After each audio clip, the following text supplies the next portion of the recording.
व्यवस्था विवरण 5वां अध्याय। कुल वचन 33। 10 आज्ञाएं।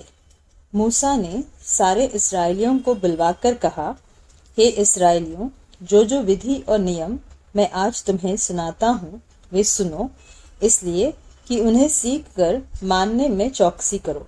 हमारे परमेश्वर यहोवा ने होरेब पर हमसे वाचा बांधी। इस वाचा को यहोवा ने हमारे पितरों से नहीं, हम ही से बांधा, जो यहाँ आज के दिन जीवित है। यहोवा ने उस पर्वत पर आग के बीच में से तुम लोगों से आमने सामने बातें की। उस आग के डर के मारे तुम पर्वत पर न चढ़े। इसलिए मैं यहोवा के और तुम्हारे बीच उसका वचन तुम्हें बताने को खड़ा रहा। तब उसने कहा, तेरा परमेश्वर यहोवा जो तुझे दासत्व के घर अर्थात मिस्र देश में से निकाल लाया है, वह मैं हूँ। मुझे छोड़ दूसरों को परमेश्वर करके न मानना। तू अपने लिए कोई मूर्ति खोद कर न बनाना, न किसी की प्रतिमा बनाना जो आकाश में या पृथ्वी पर या पृथ्वी के जल में है। तू उनको दंडवत न करना और न उनकी उपासना करना, क्योंकि मैं तेरा परमेश्वर यहोवा जलन रखने वाला ईश्वर हूँ।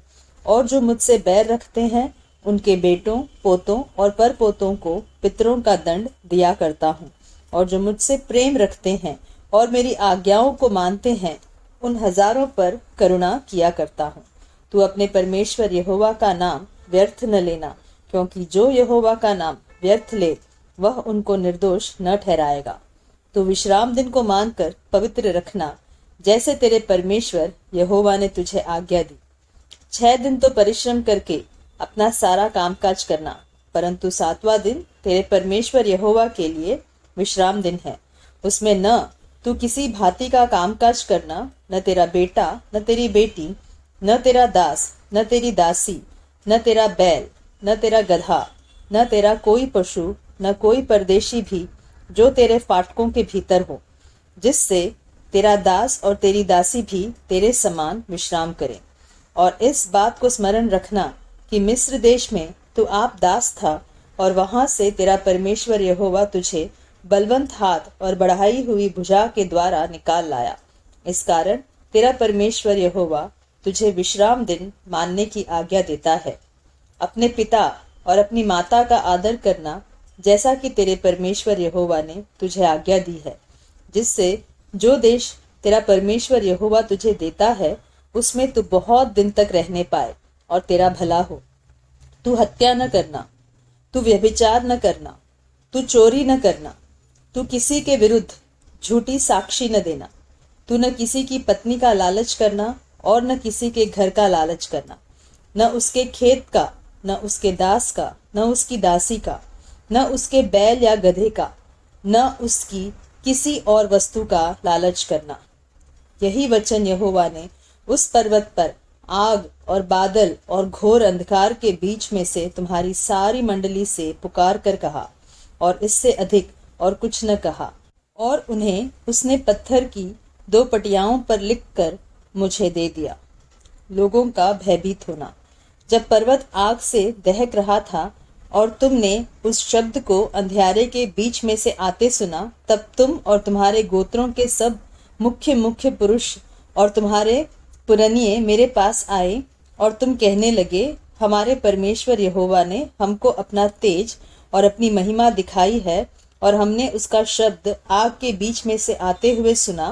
आज हमने देख लिया कि यद्यपि परमेश्वर मनुष्य से बातें करता है, तो भी मनुष्य जीवित रहता है। अब हम क्यों मर जाए, क्योंकि ऐसी बड़ी आग से हम भस्म हो जाएंगे। और यदि हम अपने परमेश्वर यहोवा का शब्द फिर सुने, तब तो मर ही जाएंगे, क्योंकि सारे प्राणियों में से कौन ऐसा है जो हमारे समान जीवित और अग्नि के बीच में से बोलते हुए परमेश्वर का शब्द सुनकर जीवित बचा रहे। इसलिए तू समीप जा और जो कुछ हमारा परमेश्वर यहोवा कहे उसे सुन ले। फिर जो कुछ हमारा परमेश्वर यहोवा कहे उसे हमसे कहना, और हम उसे सुनेंगे और उसे मानेंगे।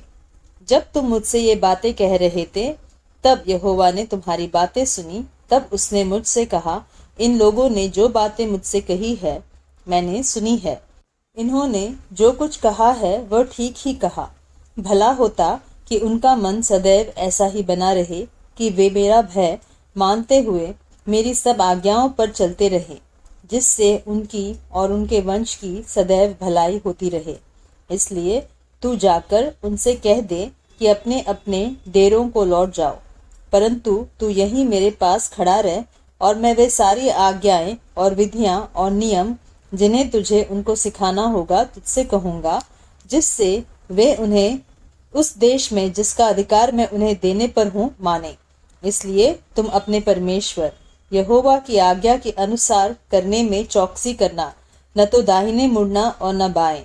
जिस मार्ग पर चलने की आज्ञा तुम्हारे परमेश्वर यहोवा ने तुमको दी है, उस सारे मार्ग पर चलते रहो कि तुम जीवित रहो और तुम्हारा भला हो, और जिस देश के तुम अधिकारी होगे उसमें तुम बहुत दिनों के लिए बने रहो।